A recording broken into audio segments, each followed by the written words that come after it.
Mis padres me dijeron que no habría suficiente espacio para mí en el retiro familiar. Hice esto.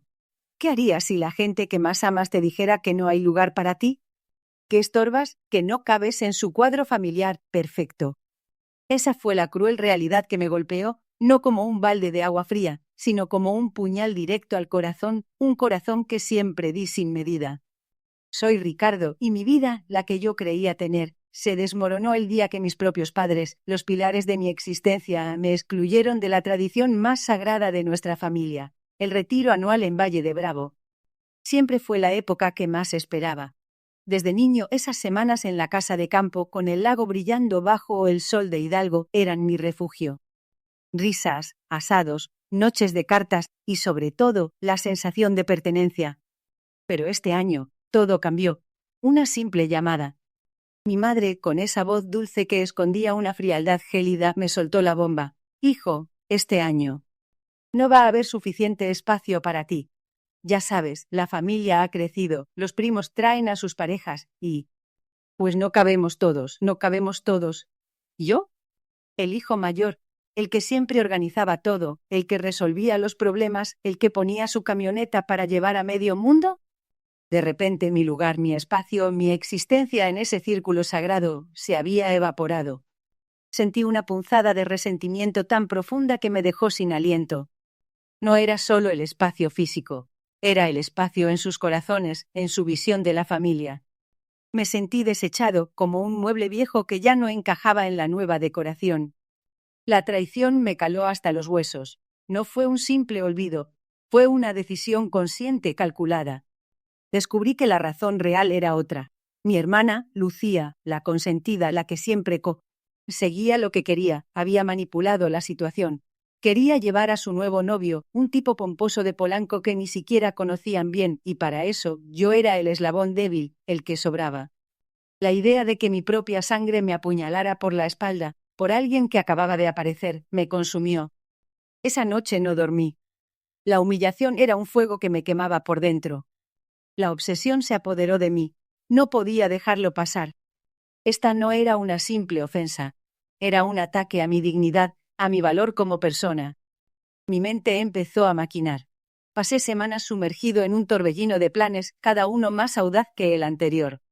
Recuerdo el día que vi un documental sobre estrategias de negocios y una frase se me grabó: la mejor defensa es un ataque bien planificado. Decidí que no me quedaría con los brazos cruzados. Ellos pensaron que podían deshacerse de mí, que yo simplemente aceptaría mi destino. Pero se equivocaron. No conocían la verdadera fuerza de un corazón roto y la mente de un hombre despreciado. Lo que hice, lo que planeé con meticulosa precisión, no solo les quitaría su preciado espacio, sino que les mostraría el verdadero significado de la exclusión. Prepárense, porque lo que sucedió después, en ese idílico Valle de Bravo, fue un terremoto familiar que nadie vio venir. Y créame, nadie volvió a decirme que no había suficiente espacio. Me llamo Mateo. Crecí en un hogar donde el amor era una moneda de cambio, siempre escaso y reservado para los dignos. Desde niño mi vida fue una constante batalla por la validación de mis padres, una guerra perdida antes de empezar. Mi hermana, Sofía, era la predilecta, la estrella brillante en su firmamento. Para ellos, ella era el sol y yo, apenas una sombra que alargaba la noche. Cada logro de Sofía era celebrado, o con bombo y platillo. Mis victorias, si es que las había, eran recibidas con un encogimiento de hombros, un bien hecho desganado que sonaba más a un lamento. Recuerdo una vez, en la primaria, gané un concurso de oratoria a nivel estatal. Volví a casa con mi diploma y una medalla, el pecho inflado de orgullo. Mis padres estaban sentados en la sala, viendo una telenovela. Les mostré mi trofeo, mi voz temblorosa de emoción. Mi papá apenas desvió la mirada de la pantalla, murmurando: «Ah, qué bien, Mateo. Ahora, ¿ya terminaste tu tarea?» Mi mamá, sin levantar la vista, añadió: «Sofía ganó un concurso de ballet el año pasado, ¿recuerdas?» Eso sí que fue un logro. En ese momento algo se rompió dentro de mí. No era solo la indiferencia, era el recordatorio constante de que nunca sería suficiente, que siempre viviría a la sombra de mi hermana. La herida más profunda, sin embargo, se abrió el año pasado. La noticia llegó como un golpe en el estómago: el retiro familiar anual. Era una tradición sagrada para mis padres, una semana en una hacienda de lujo en San Miguel de Allende, un lugar que siempre idealicé. Desde que era pequeño, escuchaba sus relatos de ese paraíso y soñaba con el día en que yo también sería parte de esa experiencia exclusiva. Siempre me decían, cuando seas mayor, Mateo, irás con nosotros. Es para la familia. Pero ese año todo cambió. Estaba cenando con ellos, la atmósfera tensa como de costumbre. Mi papá, con su tono autoritario, anunció, este año el retiro familiar será solo para Sofía y nosotros. Necesitamos tiempo de calidad con ella. Tú, Mateo, sabes que los espacios son limitados. No habría suficiente espacio para ti. La frase me taladró el alma, no habría suficiente espacio para ti. No era una cuestión de metros cuadrados en una habitación, sino de espacio en sus corazones, en su concepto de familia. Era una exclusión directa, un rechazo brutal disfrazado de logística. Sentí como la sangre se me helaba. Mis ojos buscaron los de mi mamá, esperando una pizca de compasión, una defensa. Solo encontré una mirada evasiva, una confirmación silenciosa de la decisión. Sofía, sentada frente a mí, sonrió con una dulzura fingida, casi victoriosa. En ese instante la humillación fue insoportable. No pude decir nada. Me levanté de la mesa, el plato de comida intacto, y me encerré en mi habitación. Las lágrimas brotaron sin control, no de tristeza, sino de una furia helada que nunca antes había sentido. Esa noche, mientras escuchaba las risas de mis padres y Sofía desde la sala, una idea comenzó a gestarse en mi mente. No era solo rabia, era una determinación férrea. Me prometí a mí mismo que no volvería a ser el hijo olvidado, el hermano prescindible. El rechazo por el retiro familiar no sería mi fin, sería mi punto de partida. Mis padres me habían dicho que no había suficiente espacio para Mateo. Pues bien, me aseguraría de que ellos sintieran la ausencia de mi presencia de una manera que jamás olvidarían. San Miguel de Allende sería testigo de mi regreso, pero no como el hijo excluido, sino como el artífice de su propia y dolorosa lección. La cuenta regresiva había comenzado. La cuenta regresiva había comenzado, y con ella, un fuego helado se encendió en mi interior. No era la rabia ciega de un niño, sino la determinación fría de alguien que había sido pisoteado demasiadas veces. Mis padres creían que su exclusión me doblegaría, que me haría suplicar, pero estaban equivocados. Este no sería mi fin, sería mi punto de partida. San Miguel de Allende sería testigo de mi regreso, pero no como el hijo excluido, no como el artífice de su propia y dolorosa lección. La primera fase de mi plan exigía un conocimiento profundo de su retiro, cada detalle, cada costumbre. Sabía que mis padres eran criaturas de hábitos, y Sofía, la princesa, se deleitaba en la opulencia y la atención. Mi hermana, con su sonrisa perfecta y su aire de superioridad, siempre había sido la favorita, la que recibía todos los elogios y regalos. Recordé cómo en cada retiro familiar anterior, mis padres organizaban una cena de gala para celebrar su aniversario de bodas, un evento donde se exhibían ante sus amigos más influyentes. Este año, Sofía sería el centro de atención, como siempre. Pasé días, y luego noches enteras, inmerso en la investigación. No se trataba solo de la hacienda, era sobre ellos, sus conexiones, sus vulnerabilidades. Busqué en archivos públicos, redes sociales, e incluso contacté a viejos conocidos que habían trabajado para mi familia en el pasado. Cada conversación, cada documento, era una pieza del rompecabezas. Descubrí que la hacienda tenía una historia oculta, un pasado que mis padres, tan obsesionados con la imagen, preferirían mantener en secreto. No era una historia de fantasmas, sino de engaños y transacciones turbias relacionadas con la adquisición de la propiedad. Mientras más profundizaba, más clara se volvía la imagen de su hipocresía. Mis padres, los pilares de la comunidad, los ejemplos de moralidad, tenían esqueletos en el armario más grandes de lo que jamás imaginé. Sofía, por su parte, tenía sus propios secretos, pequeñas indiscreciones que en el contexto adecuado podrían ser devastadoras para su imagen de niña perfecta. Ella era tan vanidosa, tan dependiente de la admiración de los demás, que cualquier mancha en su reputación sería un golpe directo a su ego. El tiempo se escurría como arena entre mis dedos, y cada día me acercaba más a la fecha del retiro. La presión era inmensa, pero también lo era la adrenalina. Cada vez que sentía dudas, recordaba la voz de mi padre diciendo que no había suficiente espacio para mí, y la indiferencia de mi madre. Esas palabras, ese desprecio, eran el combustible que alimentaba mi obsesión. Sofía, con su risa condescendiente, también contribuyó a mi resentimiento. Ella nunca hizo nada para defenderme, siempre disfrutando de su posición privilegiada.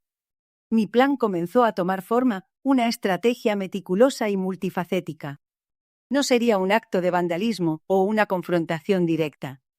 Sería algo mucho más sutil, algo que desmantelaría su fachada pieza por pieza, exponiendo su verdadera naturaleza ante todos aquellos a quienes tanto se esforzaban por impresionar. Mi objetivo no era solo avergonzarlos, sino hacerlos sentir la misma insignificancia que yo había experimentado durante toda mi vida. Quería que experimentaran el vacío que se siente al ser invisible. El elemento clave sería la sorpresa. Necesitaba infiltrarme en San Miguel de Allende sin ser detectado, moverme como una sombra. Había ahorrado cada centavo que gané en trabajos esporádicos, y con ese dinero compré un boleto de autobús y reservé un pequeño hostal lejos de la zona turística. No podía permitirme errores. Un solo paso en falso y todo se vendría abajo. Esta era mi única oportunidad para reescribir mi historia, para demostrarles que el hijo que despreciaron tenía más fuerza de la que jamás imaginaron. Sofía pensaría que había ganado, pero la partida apenas comenzaba. La noticia de mi ausencia en el retiro familiar, según la versión de mis padres, se esparció como pólvora entre los tíos, primos y abuelos. Las llamadas no tarda. Ron en llegar, una avalancha de Mateo, ¿por qué no vienes? Tu hermana Sofía está tan emocionada. Oh, qué lástima que no pudieras arreglar tus horarios. Tu mamá está muy triste. Cada mensaje, cada tono de voz cargado de lástima o reproche era una daga clavándose más profundo. Respondía con evasivas, con mentiras a medias sobre un proyecto urgente en el trabajo que me impedía unirme. La verdad era que cada llamada me recordaba el desprecio de mis padres, la facilidad con la que me habían borrado de la foto familiar. Mientras ellos se regodeaban en su idílica hacienda, yo me sumergía en el lado B de San Miguel. Había alquilado una habitación minúscula en un hostal modesto, lejos del bullicio turístico, en un barrio con calles empedradas y casas de colores vibrantes, pero con una autenticidad que el lujo de la hacienda jamás podría igualar. Pasaba los días observando, empapándome de la vida local, mezclándome con la gente del pueblo. No era un turista, era una sombra, un espectador silencioso que absorbía cada detalle. Comía en fondas humildes, conversaba con artesanos, escuchaba las historias de los ancianos en la plaza. Cada conversación me daba una perspectiva diferente, un hilo más para tejer mi plan.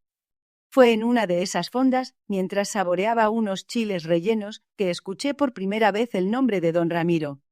Era un hombre mayor, conocido por su sabiduría y por ser el consejero oficioso del pueblo. La gente decía que don Ramiro sabía todo de todos, que era un archivo viviente de secretos y verdades ocultas. Mi curiosidad se encendió. Si había alguien que pudiera darme una ventaja, una pieza clave en este ajedrez emocional, era él.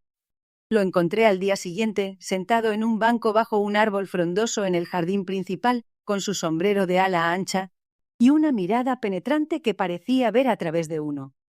Me acerqué con cautela, presentándome como un estudiante de historia interesado en las tradiciones locales. Él me recibió con una sonrisa amable, pero sus ojos no perdieron ni un ápice de su agudeza.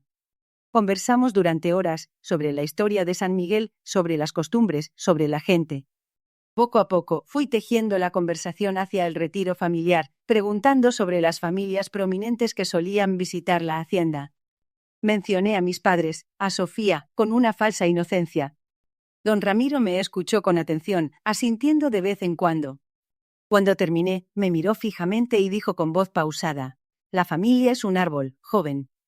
Sus raíces son profundas, pero a veces algunas ramas crecen torcidas, buscando la luz para sí mismas, dejando a otras en la sombra». Su mirada era directa, como si supiera exactamente lo que yo buscaba. Fue entonces cuando me habló de un incidente ocurrido hacía muchos años en la hacienda, algo que mis padres habían intentado mantener en secreto. Un asunto delicado que involucraba un negocio fallido, una deuda oculta y una serie de decisiones cuestionables que, de salir a la luz, podrían empañar seriamente su impecable reputación. La revelación me golpeó como un rayo. No era solo un rumor. Don Ramiro tenía pruebas, documentos antiguos que había guardado por alguna razón que no me explicó, pero que ahora entendía como un regalo del destino. Mi mente empezó a trabajar a 1000 por hora. Esto no era solo venganza, era justicia. Esta información era la llave para desmantelar la fachada de perfección que mis padres habían construido con tanto esmero, y que Sofía, sin saberlo, había heredado.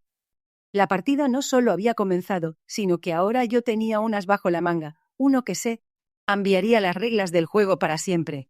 Mi resentimiento se transformó en una obsesión calculada. Una danza macabra donde cada paso estaba fríamente coreografiado. No había espacio para la duda, solo para la ejecución precisa. La información que había desenterrado, esa verdad incómoda sobre la herencia de mi abuela, se convirtió en mi arma más potente. Mis padres habían manipulado la situación con una maestría digna de un ilusionista, despojando a Sof de lo que legítimamente le correspondía, todo para mantener su fachada de familia perfecta. La ironía era tan amarga como el café sin azúcar. Ellos, que siempre predicaban la honestidad y la rectitud, habían construido su imperio sobre una mentira. Comencé mi ataque con una sutileza que rayaba en lo imperceptible.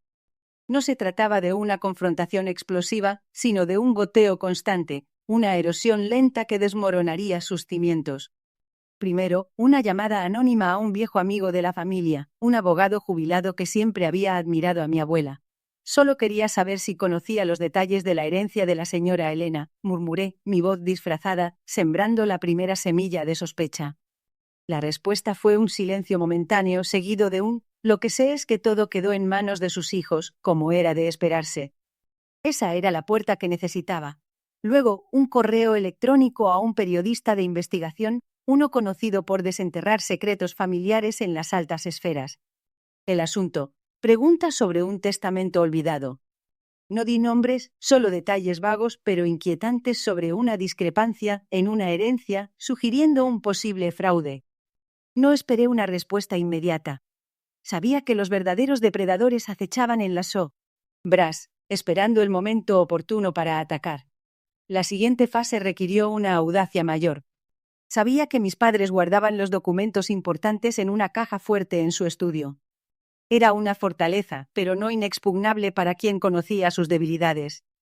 Esperé el fin de semana en que se irían a su retiro anual de golf, dejando la casa bajo el cuidado de la servidumbre.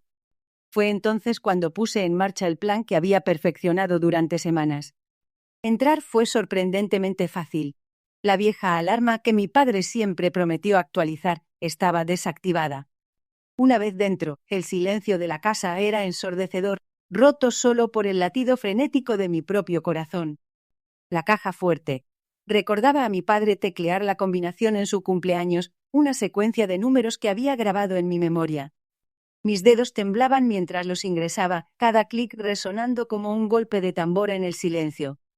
La puerta se abrió con un suave asterisco clic asterisco, revelando un tesoro de papeles amarillentos y carpetas polvorientas.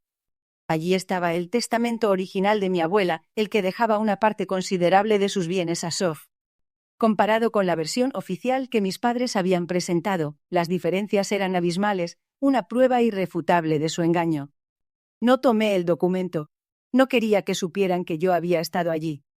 En su lugar, utilicé una cámara diminuta para fotografiar cada página, asegurándome de capturar todos los detalles, cada firma, cada fecha. La luz de mi teléfono iluminaba el texto antiguo, revelando la traición que había permanecido oculta durante tanto tiempo. La adrenalina bombeaba por mis venas, una mezcla embriagadora de miedo y euforia. Esta no era solo venganza. Era justicia. Esta información era la llave para desmantelar la fachada de perfección que mis padres habían construido con tanto esmero y que Sof, sin saberlo, había heredado. La partida no solo había comenzado, sino que ahora yo tenía un as bajo la manga, uno que cambiaría las reglas del juego para siempre. Mi resentimiento se transformó en una obsesión calculada, y ahora la verdad estaba a punto de salir a la luz, una verdad que los consumiría a todos. La semana del retiro familiar en San Miguel de Allende llegó con un calor inusual, pero el verdadero fuego estaba por encenderse. Me presenté en la hacienda, vestido con una camisa de lino y pantalones claros, mi expresión serena como un lago, pero por dentro, un volcán a punto de erupción. Mis padres y Sofía ya estaban allí. Sofía, con su sonrisa perfecta y su aura de privilegio, me saludó con un abrazo superficial, sus ojos escaneando mi atuendo, buscando alguna imperfección. Mis padres, sorprendidos por mi presencia, intentaron disimular su incomodidad con frases vacías sobre lo inesperado de mi llegada. La cena de bienvenida, una opulenta mesa dispuesta en el patio central, se convirtió en el escenario perfecto para mi obra. El aire estaba cargado de la falsa cordialidad que siempre rodeaba a mi familia en público. Esperé el momento preciso, el punto de no retorno. Mis padres, relajados con el mezcal y la conversación trivial, parecían haber olvidado mi existencia, o al menos, la amenaza que representaba. Sofía, ajena a la tormenta que se avecinaba, reía a carcajadas con un chiste de mi padre. Fue entonces cuando saqué mi teléfono. Con un movimiento calculado lo conecté al sistema de sonido de la hacienda que, convenientemente, estaba conectado a una pantalla grande para las presentaciones de la semana. La música de fondo se detuvo abruptamente. Un silencio incómodo se apoderó de la mesa. Todos me miraron, perplejos. Mi padre frunció el ceño, mi madre se llevó una mano al pecho. Sofía dejó de reír. En la pantalla apareció la primera imagen, la escritura de la casa de mi abuela, con la firma falsificada de mi madre. Un murmullo de sorpresa recorrió la mesa. Luego, una serie de transferencias bancarias a cuentas en el extranjero, todas a nombre de empresas fantasma con mi padre como beneficiario. Las cifras eran astronómicas. La cara de mi padre se puso lívida, la de mi madre cenicienta. Sofía los miró con una mezcla de confusión y horror. Quiero compartir algo con todos ustedes, dije, mi voz tranquila, pero con una resonancia que llenó el patio. Algo que mis padres han guardado celosamente por muchos años. Algo que explica por qué siempre hubo falta de espacio para mí en sus vidas. Proyecté las grabaciones de las llamadas. La voz de mi madre, clara y concisa, instruyendo a su abogado sobre cómo desheredarme, cómo borrarme del mapa legalmente. La voz de mi padre, riendo, diciendo que yo era una carga y que Sofía era la única que valía la pena. Cada palabra era un puñal, no para mí, sino para ellos, expuestos ante todos los presentes. Los rostros de los invitados, amigos de la familia y socios de negocios, pasaron del asombro a la indignación. Las miradas de desprecio se posaron sobre mis padres, quienes se encogían en sus sillas, intentando desaparecer. Sofía, con los ojos llenos de lágrimas, se levantó de la mesa. «Esto no puede ser verdad», gritó, su voz quebrada. Se volvió hacia mis padres, suplicante. «Díganle que no es cierto». Mi madre intentó balbucear una excusa, pero las palabras se le atoraron en la garganta. Mi padre, con el rostro descompuesto, solo pudo mirarme con odio, un odio impotente. La verdad, cruda y brutal, los había desnudado. No había vuelta atrás. La fachada de perfección se había derrumbado, revelando la podredumbre que se escondía debajo. El silencio que siguió fue ensordecedor, roto solo por los sollozos de Sofía y el murmullo de los invitados que comenzaron a levantarse, susurrando y mirándolos con desprecio. La venganza no era dulce, era devastadora, y apenas estaba comenzando. El silencio se había vuelto un abismo, y mis padres al fin parecían entender la magnitud de lo que había revelado. Mi madre se tambaleaba, sus ojos fijos en mí, ya no con el desprecio habitual, sino con un miedo crudo y desolador. Mi padre, con la cara lívida, intentaba recuperar la compostura, pero su voz temblaba al hablar. «Mateo, esto es una locura. ¿Qué has hecho?» Su indignación era patética, un último intento de aferrarse a la farsa. «¿Qué he hecho?», repetí, mi voz apenas un susurro, pero cargada de todo el dolor acumulado de mi vida. «He hecho lo que ustedes nunca hicieron por mí, me he defendido. He revelado la verdad que ustedes enterraron bajo años de mentiras y favoritismo». Sofía seguía sollozando, su maquillaje corrido, su imagen de princesa desmoronándose ante los ojos de todos. Los invitados, que antes murmuraban, ahora observaban con una mezcla de morbo y lástima. La escena era un cuadro grotesco de la disfunción familiar expuesta sin piedad. Un hombre se acercó a mi padre, un socio de negocios que siempre lo había admirado. «González, ¿es esto cierto? ¿De verdad le hicieron esto a su propio hijo?» La pregunta, sencilla y directa, perforó la burbuja de negación de mi padre. Su rostro se descompuso. Era el fin de su reputación intachable, el fin de la imagen de familia perfecta que tanto se habían esmerado en construir. Mi venganza no era un acto de ira momentánea, sino una demolición calculada, ladrillo a ladrillo, de todo lo que valoraban. Sentí una extraña mezcla de vacío y liberación. La dulzura de la venganza no era un estallido de placer, sino una calma fría, la satisfacción de una justicia largamente esperada. No había euforia, solo la quietud que sigue a una tormenta.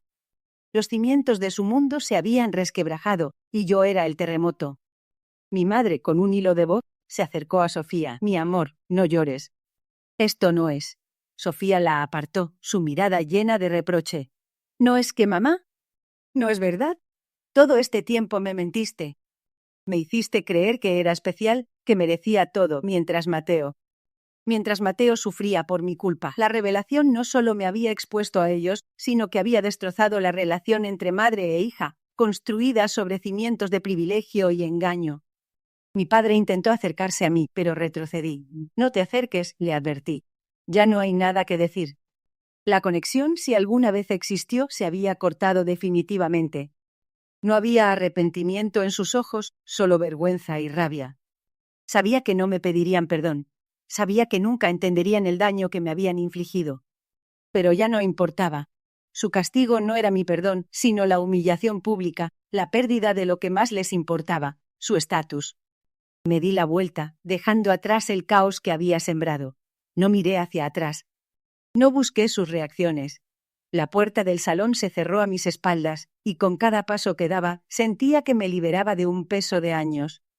El aire de la noche era fresco, un contraste con el ambiente sofocante del salón. Saqué mi teléfono y marqué el número de mi abuela Elena. Ella siempre había sido mi refugio, la única que me había ofrecido amor incondicional. Abuela, dije, mi voz aún ronca. Estoy bien, ya terminé. Su voz, al otro lado de la línea, sonaba aliviada. Mi niño. Siempre supe que eras fuerte. Ven a casa. Te espero con tu mole favorito. La imagen de su sonrisa cálida me dio una punzada de algo parecido a la paz.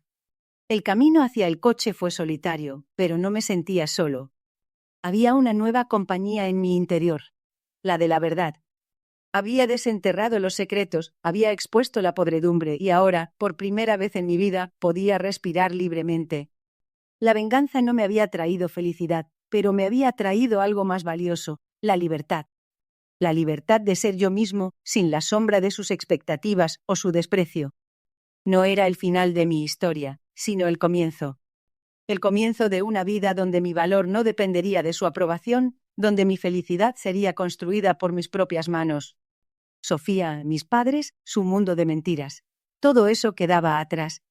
Mi futuro se extendía ante mí, incierto, pero mío, y por primera vez, eso era suficiente. La herida seguía ahí, profunda, pero ya no supuraba. Estaba cicatrizando, y el dolor se transformaba en fuerza. Había llegado el momento de vivir, de verdad, por primera vez. El aire en la sala se volvió denso, cargado de una tensión que casi se podía saborear. Las palabras de mi tía, pronunciadas con una mezcla de sorpresa y furia, resonaron en el silencio. La familia, reunida para lo que creían sería un anuncio triunfal de su futuro, ahora me miraba con una mezcla de incredulidad y reproche. Mi padre, con el rostro pálido, intentó recuperar el control, pero su voz temblaba. «Sofía, ¿qué significa esto?», exigió, sus ojos fijos en el contrato que había deslizado sobre la mesa. Ese documento tan cuidadosamente preparado era la prueba irrefutable de mi jugada maestra. Mi tío, que siempre se había jactado de su astucia para los negocios, se levantó de golpe, derribando su silla con un estruendo. Su rostro enrojecido delataba su indignación. «Esto es una traición», gritó, señalándome con un dedo tembloroso. «¿Cómo te atreves a despojar a tu propia familia?». Una sonrisa amarga se dibujó en mis labios. «¿Despojar? ¿Acaso no fue eso lo que intentaron hacer conmigo?». Mi voz, sorprendentemente tranquila, llenó el espacio. Me dejaron fuera, me dijeron que no había suficiente espacio. Pero lo que no sabían es que el espacio se crea, se conquista. Y yo, a diferencia de ustedes, no necesito que me lo den. Lo tomo. Mi madre, con los ojos llenos de lágrimas, se acercó, intentando suplicar. «Hija, por favor, no hagas esto. Somos familia». La miré directamente a los ojos, sin parpadear. «¿Familia? ¿Cuándo fue la última vez que actuaron como tal? Cuando me negaron un lugar en la mesa, cuando se rieron de mis sueños, cuando me hicieron sentir que era una carga. Ahí fue cuando dejaron de ser mi familia. Ahí fue cuando decidí que si no había espacio para mí, tampoco lo habría para ustedes en lo que construyera. La revelación de que había estado comprando silenciosamente las acciones de la empresa familiar, utilizando los contactos y la información que ellos mismos me habían negado, los golpeó como un rayo. La astucia con la que había tejido mi red, la paciencia con la que había esperado el momento perfecto para atacar, era algo que nunca habrían esperado de la niña que consideraban insignificante. Vi la comprensión en sus ojos, la cruda verdad de que su desdén y su arrogancia habían sido su propia perdición. Habían subestimado a la persona que estaba dispuesta a todo para demostrar su valía. El silencio que siguió fue el más satisfactorio de mi vida. No hubo gritos ni amenazas. Solo la cruda realidad de su derrota. Me levanté de la mesa, la misma mesa donde tantas veces me habían ignorado. Esta empresa, dije, mi voz resonando con una autoridad que nunca antes me habían permitido tener, ahora es mía. Y con ella, la libertad de decidir quién tiene un lugar y quién no. Al salir de esa casa, no sentí el júbilo que esperaba, sino una extraña mezcla de alivio y vacío. La venganza, aunque dulce en el momento, no llenó el agujero que la exclusión había cavado. Sin embargo, sí me dio algo invaluable, mi propia voz, mi propio poder. Aprendí que la verdadera fuerza no reside en el reconocimiento de los demás, sino en la capacidad de construir tu propio camino, incluso cuando te dicen que no hay espacio para ti. Y con cada paso que daba lejos de ellos, sentía el peso de su desprecio desaparecer, reemplazado por la ligereza de mi propia libertad.